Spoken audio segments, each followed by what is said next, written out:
Hey guys, Andrew Henderson, Nomad Capitalist in Nusa Dua, Bali, Indonesia. Wanted to talk about your IRA, your 401k, and talk about an issue that a lot of folks I think are confused on, and an issue that comes up when folks decide to start their nomad capitalist lifestyle. So I had a guy come to me recently who is a younger guy. He's done some consulting work, he's had different jobs, making decent money. And all of his tax advisors along the way have said, hey, make sure you max out your contribution to your IRA. Put in that, I think it's $5,000 a year and write it off. You want all the tax deductions that you can get. Now, I'm not a tax advisor. I'm not a licensed financial advisor. I have no degrees in any of these stuff. I'm just a serial entrepreneur who has done this stuff and lived the nomadic capitalist lifestyle. And I can tell you from my own personal experience that my recommendation for the average person, not for 100% of people maybe, but for the average person who wants to do what I'm doing and live freely and be a global citizen, is to not put money in an IRA or 401k. Now again, not a financial advisor telling you this, but I'll tell you a couple of reasons why I believe this is good advice. Tax advisors look at things in one way, and it's not necessarily the way of how things are going to work in the future. For example, my general belief is that whether one administration in power in the United States says they're going to lower taxes now, taxes in general in the United States have to go up. When you have $20 trillion in debt, the long-term outlook is higher taxes, especially if you're a successful person. If you're the kind of person watching this, even if taxes don't go up on everyone else, chances are they'll go up on you at some point. So, especially if you're younger, putting money right now in an IRA and saying, hey, I'm saving, I'm getting a tax deduction. I made $100,000, my marginal tax rate was 20%. Tax rates could be higher than 20% when you go to take that money out, so you're actually losing money. So that's one way to look at it.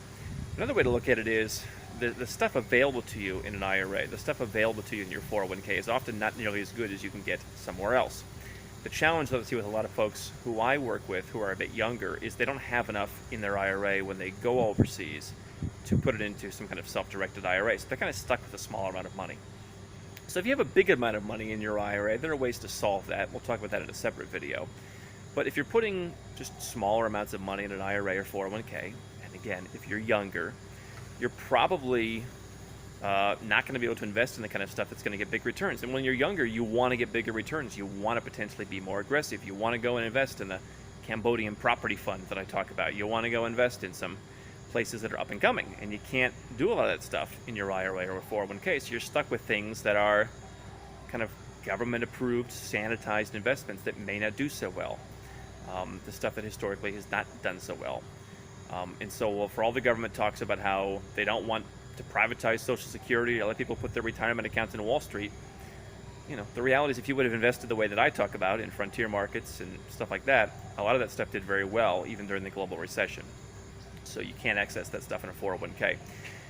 The other, I guess you could say, more conspiratorial way or reason not to put money in an IRA or 401k or some kind of government-approved account is that the government has control over it. There have been cases around the world that make it not really that conspiratorial, where countries have come in and said, hey, private retirement accounts, yeah, we're going to borrow this, we'll give it back to you later.